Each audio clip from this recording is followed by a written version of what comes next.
Good evening and welcome. I hope everyone is staying cool out there today. I'm Councilmember Chris Ray, and I'm going to call to order the July 9th, 2024 City Council Mobility and Infrastructure Committee.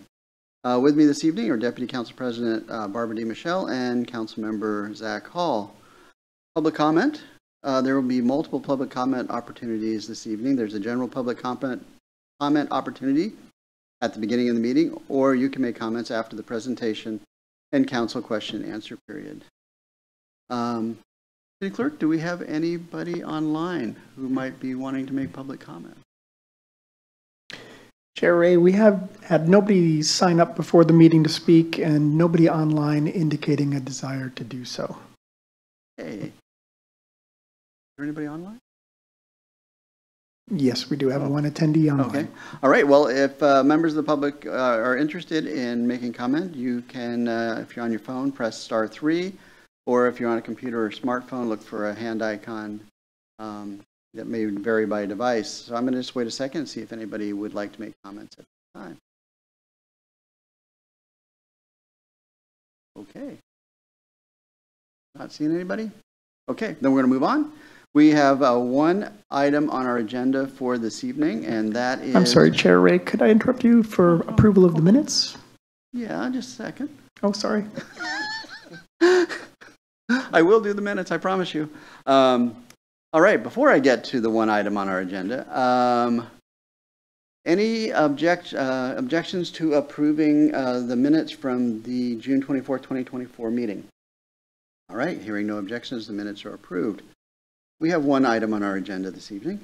It's COM 0018, Solid Waste Contract Administrative Fee, and we have Stacy McKinstry and Evan Broomfield presenting this evening. So, Stacy, are you starting us off? Right.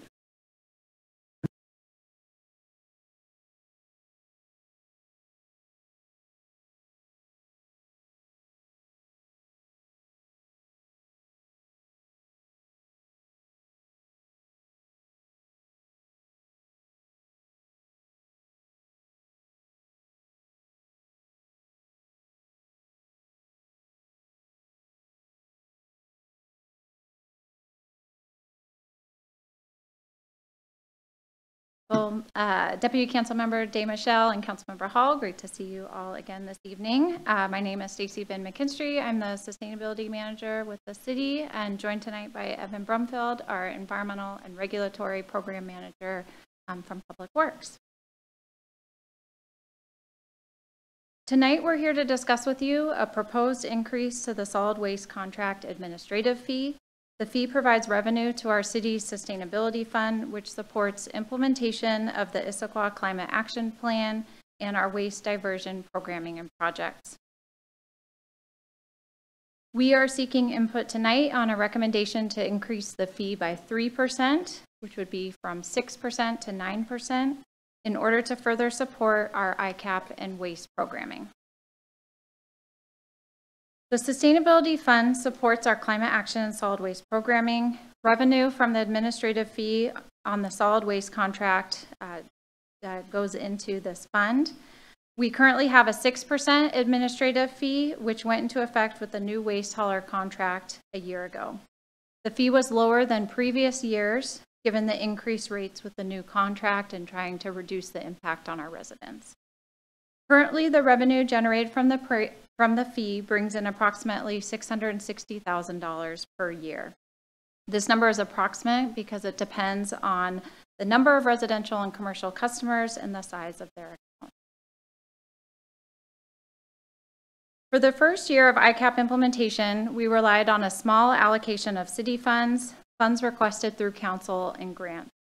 We were able to accelerate implementation of actions in 2023 using the Sustainability Fund and additional grant funding. In addition to actions associated with climate mitigation and resilience, the ICAP includes a number of actions related to waste diversion. Because of limited capacity, work on our solid waste was limited to really consultant support in both 2022 and 2023. In the summer of 2023, we also completed our Leadership in Energy Efficiency and Design, or LEED, for cities certification. Through that certification process, we identified many limitations in our solid waste work, which highlighted the need to bring back dedicated staff to work on those issues. We hired a solid waste analyst in the spring of 2024. In conversations with the Environmental Board, Council, and community, we know that both climate action and solid waste programming and projects are high priorities.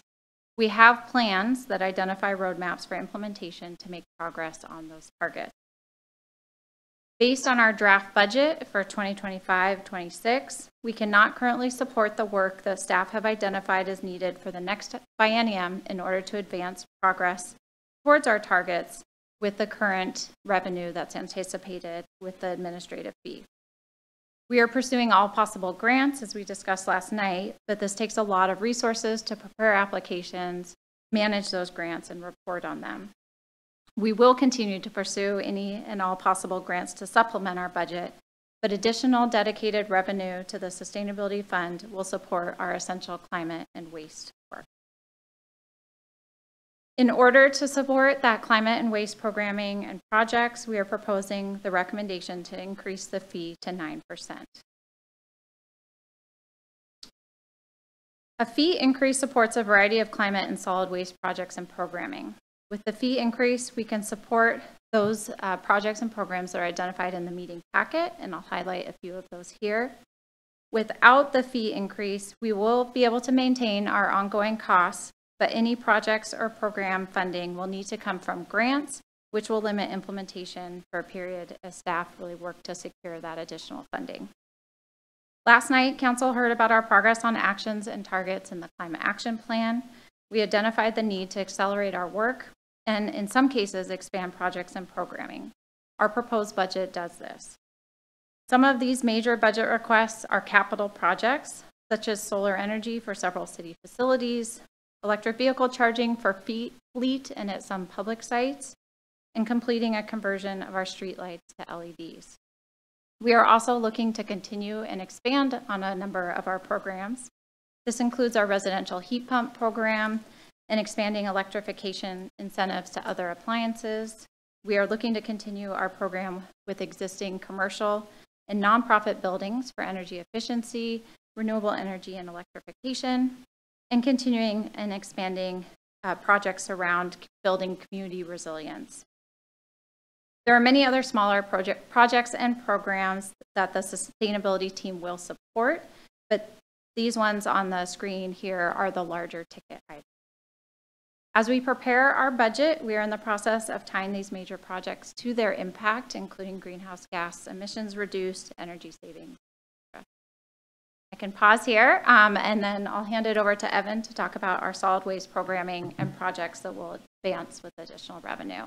I can take any questions first. Any questions at this time? I think not.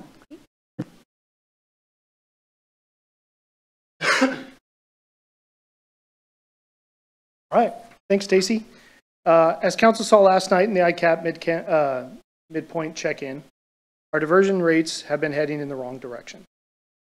With the hiring of Sam Tarvin as a full-time staff resource for our solid waste, we now have dedicated staff to develop and implement our waste reduction programs in support of ICAP and LEED certification goals.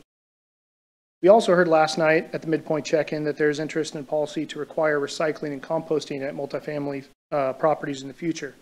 This is something that we can evaluate and determine in the development of a policy, if appropriate, with the current proposed budget, using our staff and consultant support. So the increase of the admin fee back to our 9% will allow us, the city, to implement a wide range of solid waste programs across multiple sectors. Standardizing, including standardizing solid waste resources across all city facilities. This includes consistent containers and signage, as well as developing policy that pushes the city towards zero waste through sustainable events and other programs. We'll also develop a comprehensive public information campaign on waste diversion.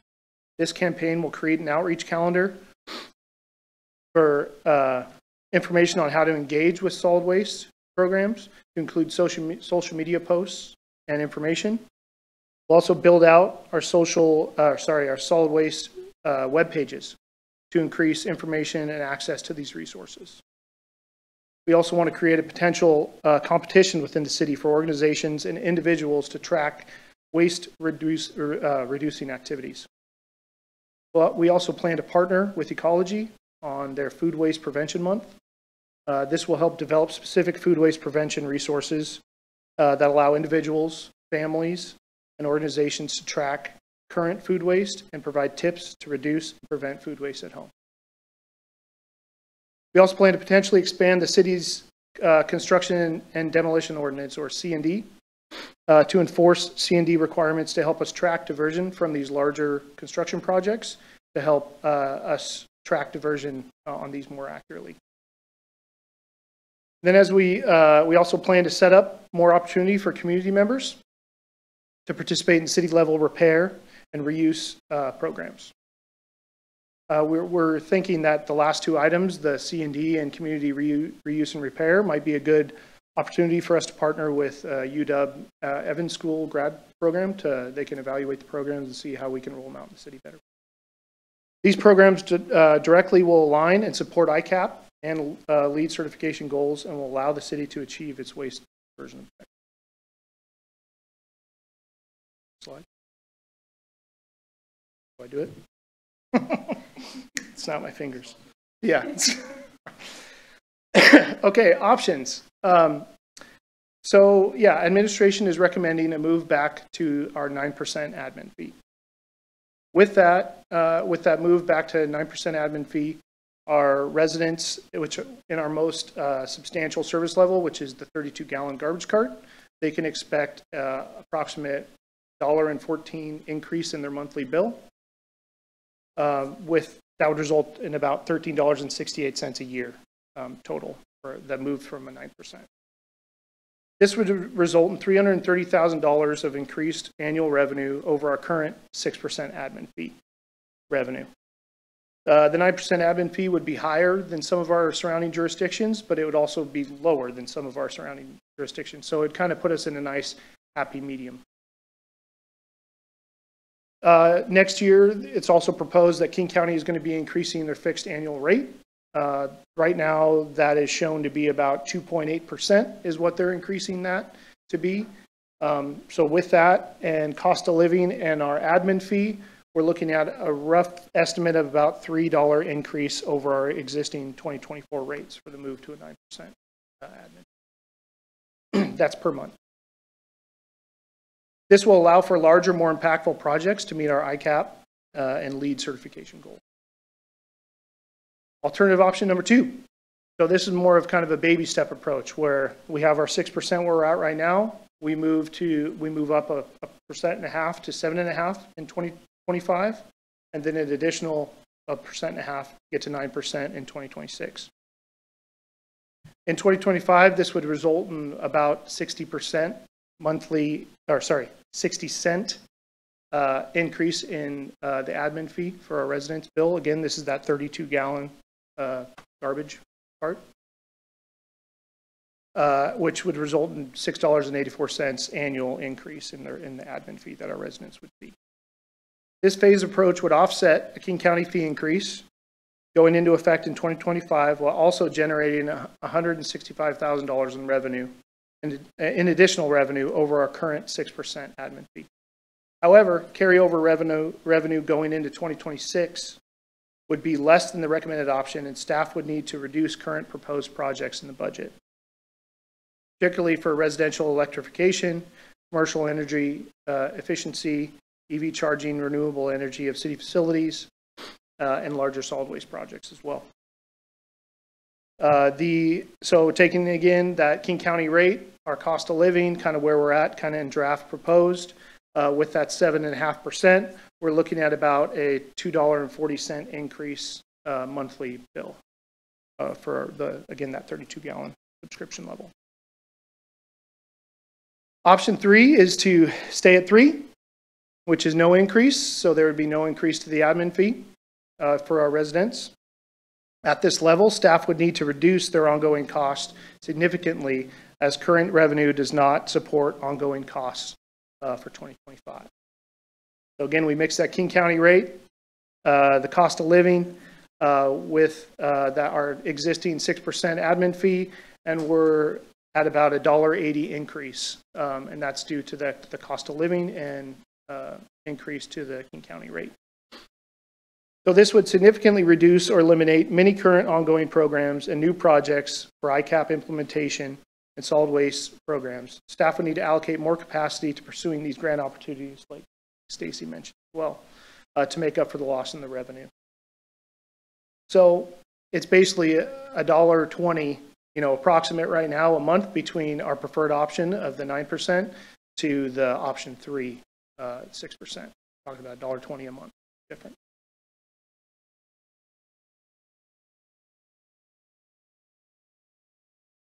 So recommendation, the administration recommends an increase in the administrative fee by 3% to raise the fee to 9%. The administration recommends the committee advance this proposal to council for approval later in July.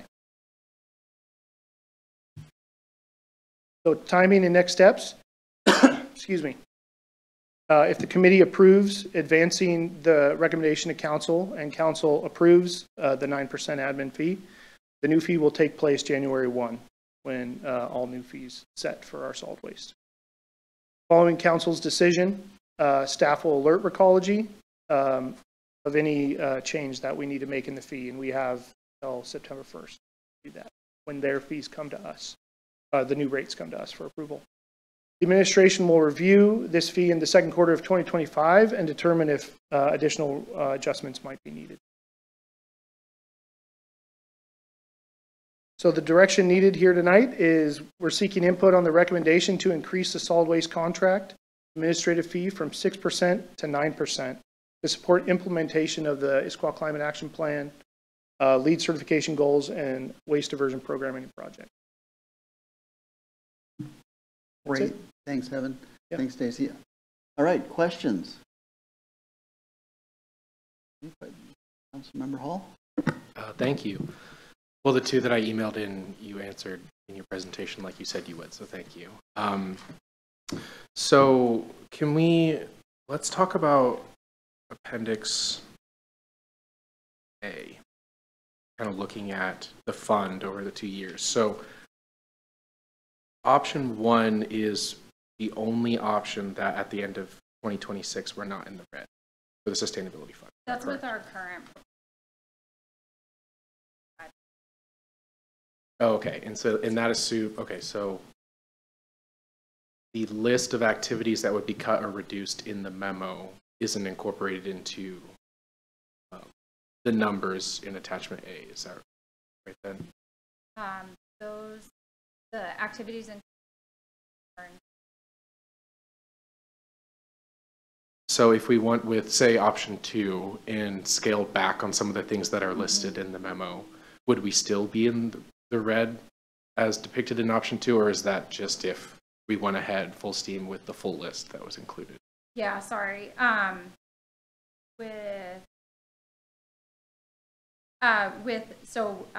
If we move forward with option phased approach, would fine for 25. We'd have we would need alignment in our current projects programming.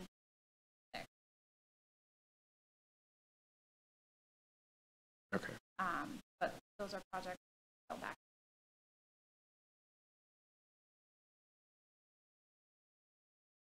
Are there any other, do you mind if I just go for it? Are there any other options that were considered in terms of like percentages that might see us not have so much of a surplus at the, I mean, it's not that much, but have so much of a surplus at the end of 2026 where we're just trying to kind of bring it up to exactly what we need to get through the biennium, or were these kind of 3 options the ones that we focused on? With the, right now what we're seeing.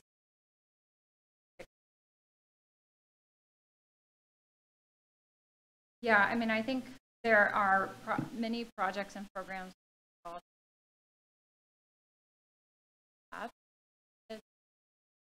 I think like the able to carry over. Horizon is like, so it provides us a buffer if funds. It allows us a bit.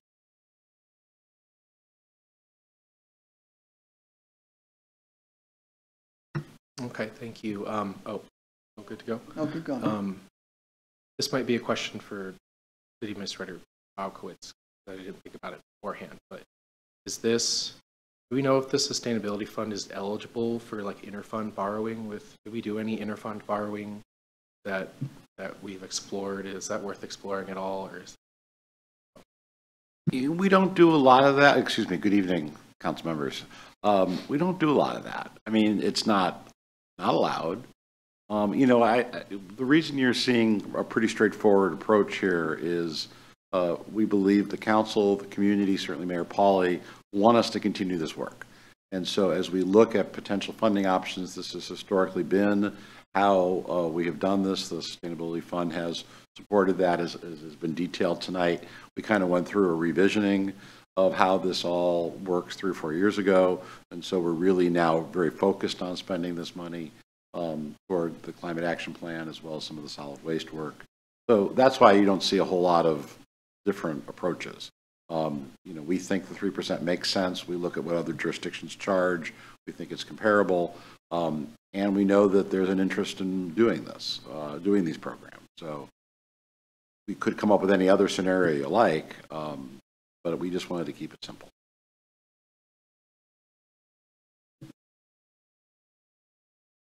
Councilmember Hall, anything else? Want to take a break? All right. Deputy Council President. Well, this is sort of following up on Councilmember Hall's comments, and also we touched on this briefly at last night's meeting. Have we looked at how repeal of the climate, and I'm sorry, Climate Commitment Act might affect this, our thinking around this? And I guess my question specifically is, if that were to be repealed, would we be coming back and looking at another increase, or would we absolutely be in the position of having to cut programs? So maybe that's for a city administrator to discuss. Our sense, Deputy Council President, is that the repeal would be a significant impact. And I think last night Stacey said it was in the millions that we're receiving, and we don't have that kind of money. And because the cuts to other services in the city would be so significant, I don't suspect that we would be recommending. We want to try to do more. We're hearing again from lots of constituencies, we want to do more. Is $330,000 even enough? Probably not. For some of our residents, they would like us to, decarbonize every property we own, every service that we provide, and that is in the millions of dollars more a year. So, but we think that this is responsible. We think that the work that we're doing on solid waste really needs to be done, because when we look at the data, that is the one piece that we have the most control over. What Puget Sound Energy does with the cleanness of the mix of energy they provide us, we don't have much control over, but we have the ability to work on our residents to get them to divert. So we think this makes the most sense with lots of various factors floating in the air. But if the council's not comfortable with 3%, we can talk 1.5%. We can talk fund balance. We can talk borrowing. All those things are possible. But our recommendation is just to continue moving forward with the good work that we're doing. And we think the 3%, given the marketplace, is. Thanks. Anything else? Councilmember Hall? Do we have a sense of, I didn't know that the prices in the memo, like the increases, the approximate increases in the memo were for the largest trash bin.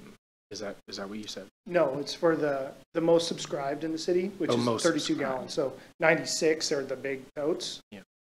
And so 32 is whatever, smaller than that. But it's our most. Okay, I misheard you then. Good, I'm glad I Yeah. asked. And you said around 2.8% increase is what we're expecting in county. And when That's does what's that being start? proposed right now, yeah. Oh, okay. When does that start? January 1? If they.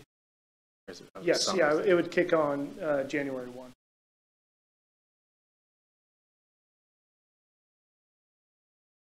I've got a couple if you want to think for a bit. Okay. So the 9%, is that a maximum or is that just our historic maximum? We can do more?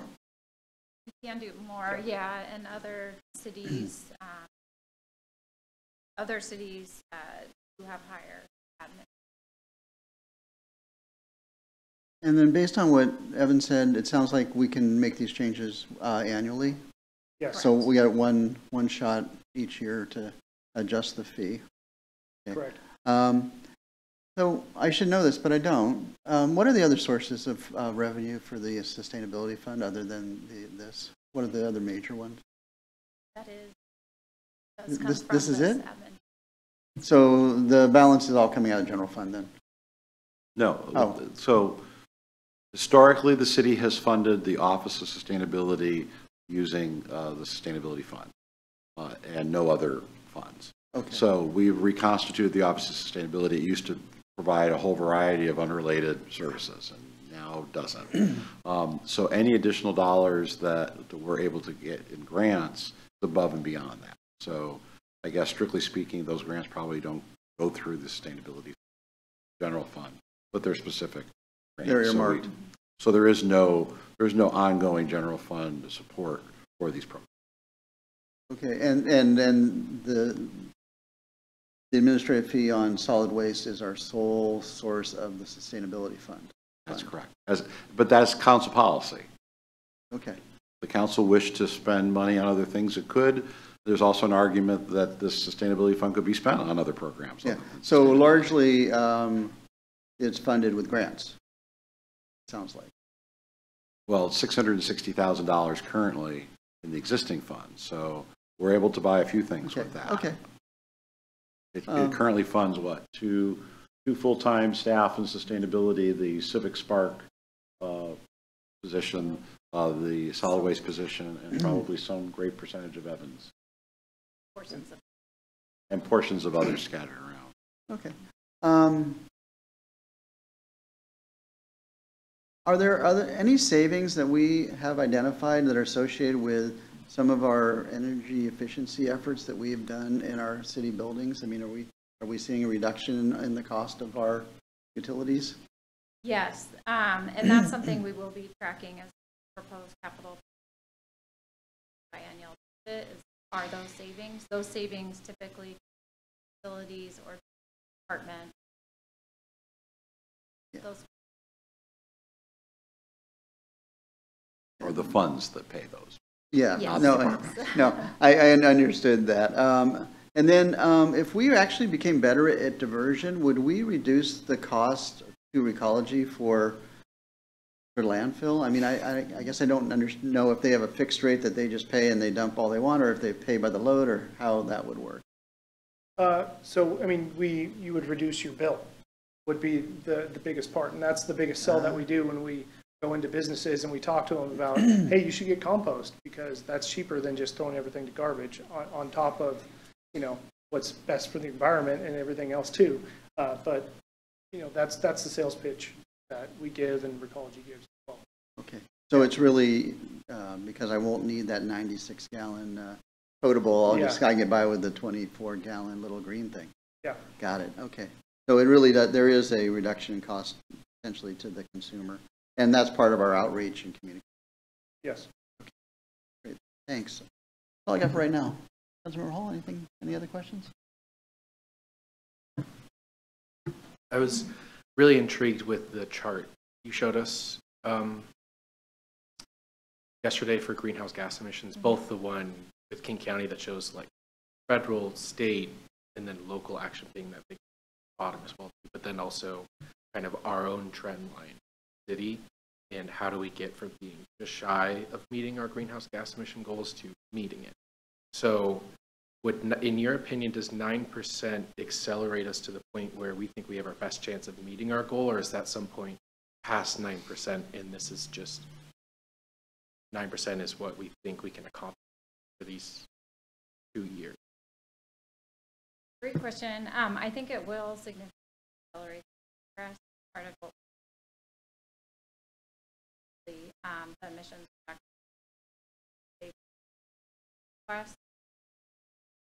A lot of our dependence is on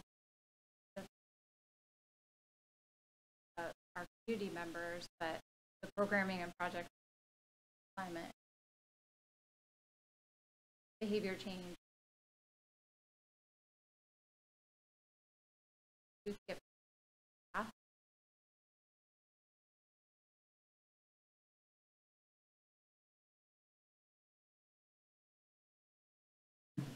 All right, anything else?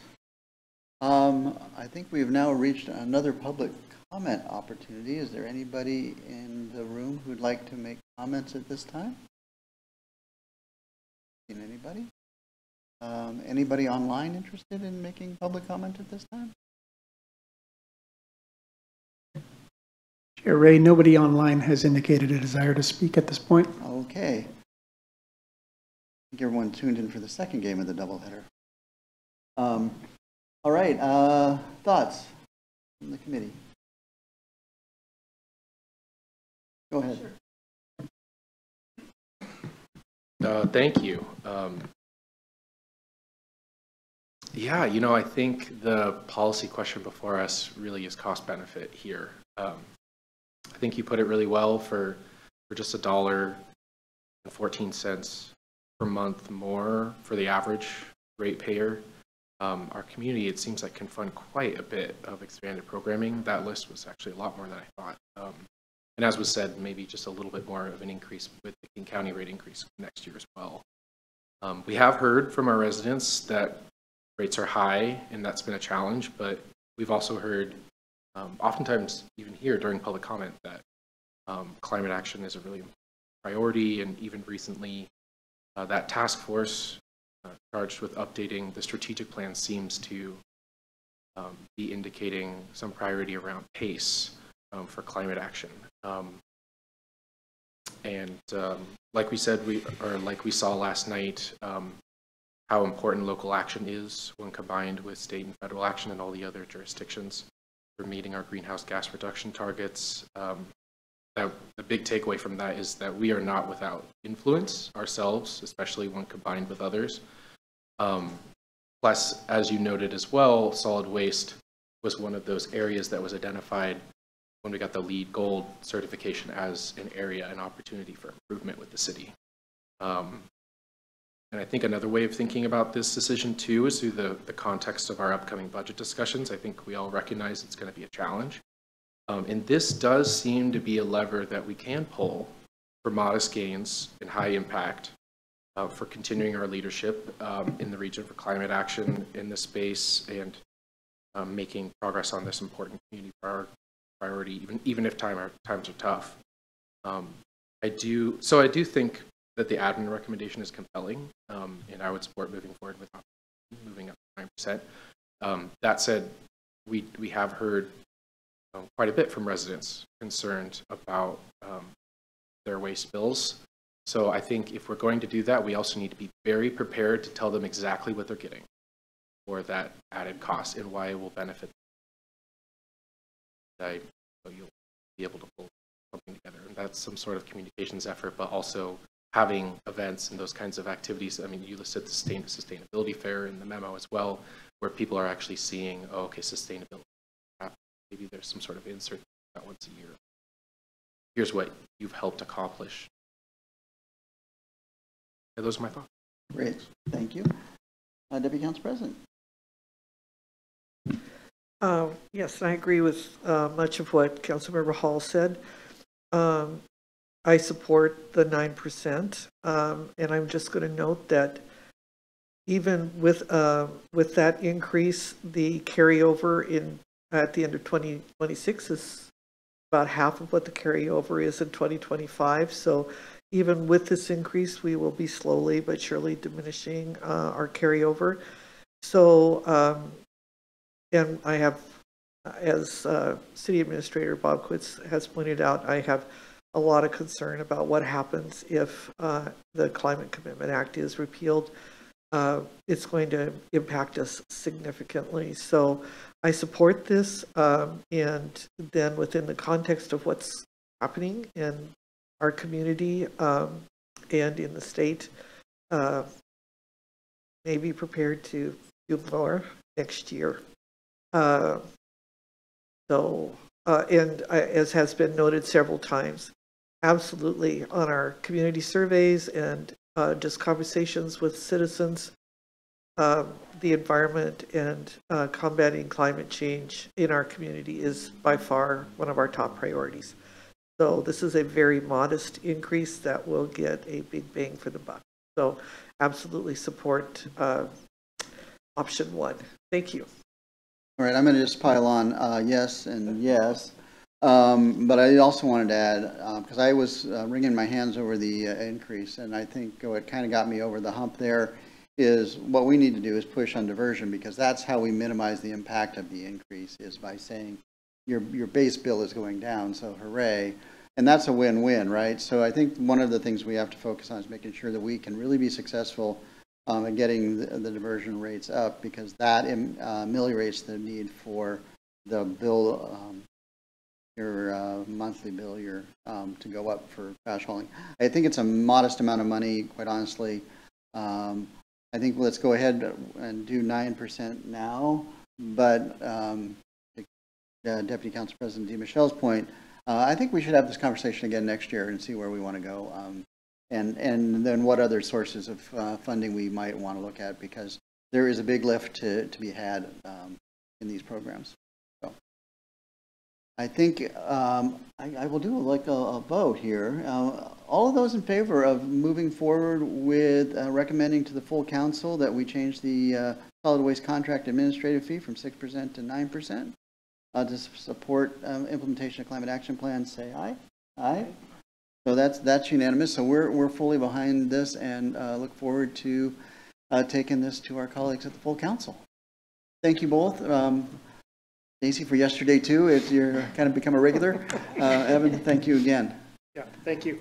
Mr. Chairman, one last question regarding the placement before the full council. The administration would recommend regular business. Yeah, I think regular business. Any objection to regular business? No, we're all for that. Thank you. Okay. Yeah, I think actually it just makes sense if we're actually going to do something with money and fees and increasing the financial burden to regular business makes tons of sense. Okay. Any announcements? All right. It's 7:07. We're going to adjourn mobility and infrastructure.